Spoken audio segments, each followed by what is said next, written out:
Hey everyone, it's Ivan, QBadger.com, out here today to show you how to swap out your barrel on your Q Fix, or in this case, the MiniFix.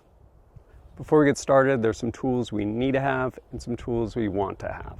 As far as the tools we need to have, the Q barrel nut wrench for the fix, and we also need a T-25 Torx bit, which if you really wanted to, you could basically use these two in conjunction and do the entire operation.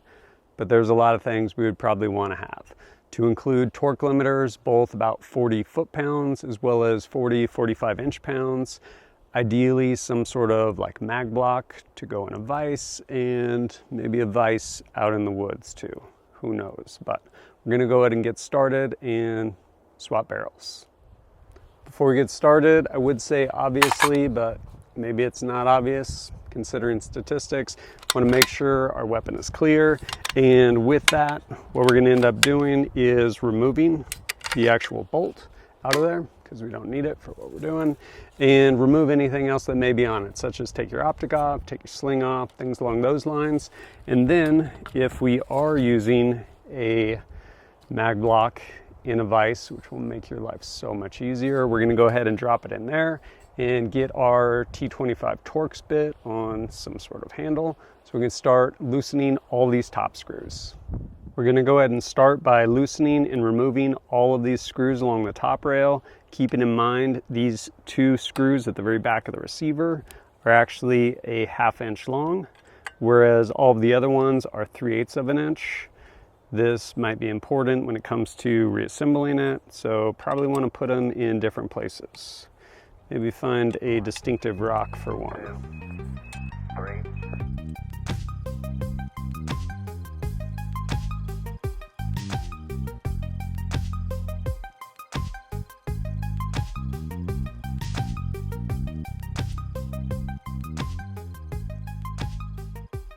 With all of these removed, we can go ahead and remove this top rail.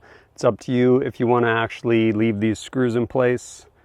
Totally depends on if you're going to put this top rail back on or not, but we can go ahead and set this aside. Also, keep in mind there's a retainer spring down here at the back of the receiver. Don't lose that. I would encourage you not to. You'll need it.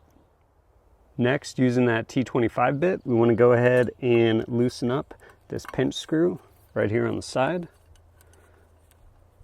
Once we've done that, we need to actually remove this draw screw down on the bottom.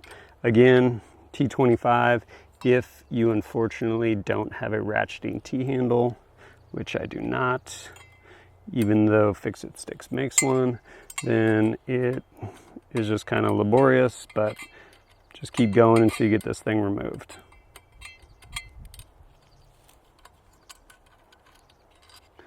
After we remove this, probably want to hang on to it, keep it somewhere you can find it, and then as long as this is loose, we should be able to, at this point, pull our handguard all the way off the end of the barrel.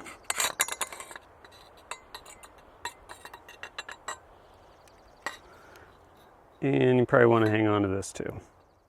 Having removed the handguard, we've exposed the barrel nut and this pinch screw right here. Again, T-25, want to go ahead and loosen that up. And once we've done that, go ahead, take our barrel nut wrench and possibly something else to get some leverage. We can go ahead and break this loose. There we go. Having done that, we can go ahead and remove the barrel nut. Then we can go ahead, draw our barrel out to go ahead and make our swap. Now taking the barrel we want to swap over, in this case a 300 blackout barrel, I'm going to go ahead and slide it till this index pin lines up in this upper receiver right there. And then after I find my barrel nut, I can go ahead and thread that thing on. You obviously want to make sure that threads are nice and clean, especially if you set it in the dirt somewhere. Once that's there, we can go ahead and, if we want, snug it down as much as we can by hand. And then we're going to go and put this wrench right here onto a torque wrench. What we want is to get this right here, this barrel nut, to 40 foot-pounds. So make sure it's lined up in there. Then crank it down.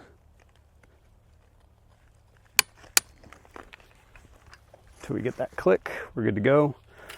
Now, if ideally you have torque limiter, in this case I have the Fix-It Sticks 45 inch-pounds. We'll go ahead and rock that. Otherwise you want to go to 40 inch-pounds on this pinch screw. Go until we get our click. And now that we have this to 40 inch-pounds, this to 40 foot-pounds, we can go ahead and put our handguard back on. It's just going to slide right back over the top and on right there. Next, we're going to go ahead and reinstall this draw screw that is going to draw this handguard in towards the receiver. It's going to go in there.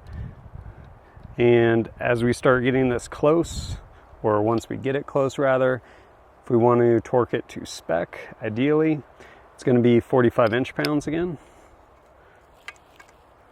Get this in there until we get a click.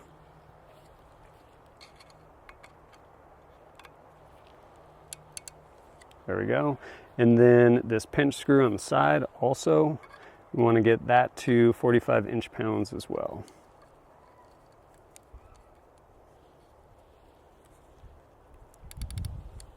Now we can put our top rail on.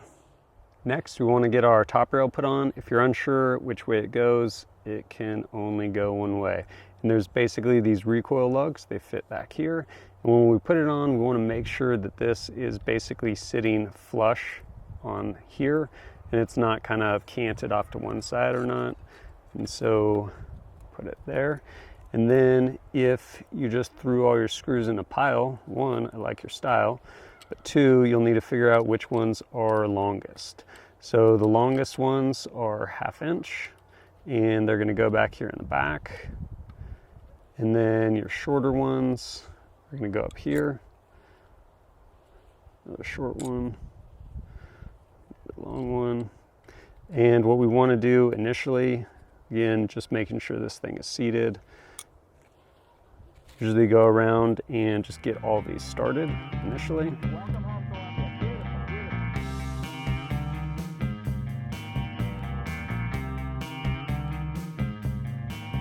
Once they're all started, gonna go with these back ones, snug them down, and then actually crank these guys again to 45 inch-pounds.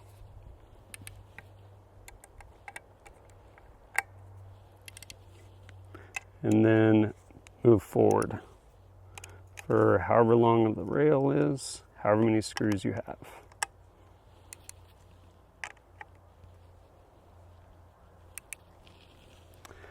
Now we can reinstall our bolt and make sure this thing still works. If we haven't jacked anything up too bad, we should be able to go ahead and reinstall our bolt, slide it back on the rails. It should be retained. Hopefully you didn't lose that little spring in there. And if you want, you can go ahead and function check. And we're good to go. As long as everything is ideally torqued to spec, or if you don't have a torque limiter, basically just go until it breaks and then back it off like a quarter turn, you should be good. But now we can go ahead, reattach our accessories, mount our optic, and get back out to the range. As I mentioned in the beginning, you can do this entire procedure with Q's barrel nut wrench as well as a T-25 Torx bit. It's obviously a lot easier with other tools. Having said that, that is how you swap the barrel on a MiniFix or full-size fix. Exact same procedure, one gun to the other, one's just scaled up a little bit bigger. Hopefully this has been helpful. And if you appreciate my content and want to support it, greatly appreciate it.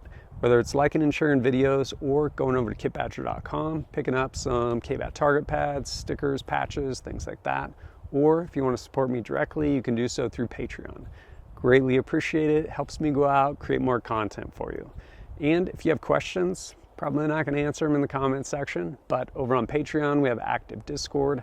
Happy to answer any of your questions over there. And as always, thanks for joining us at kitbadger.com. Look forward to seeing you next time.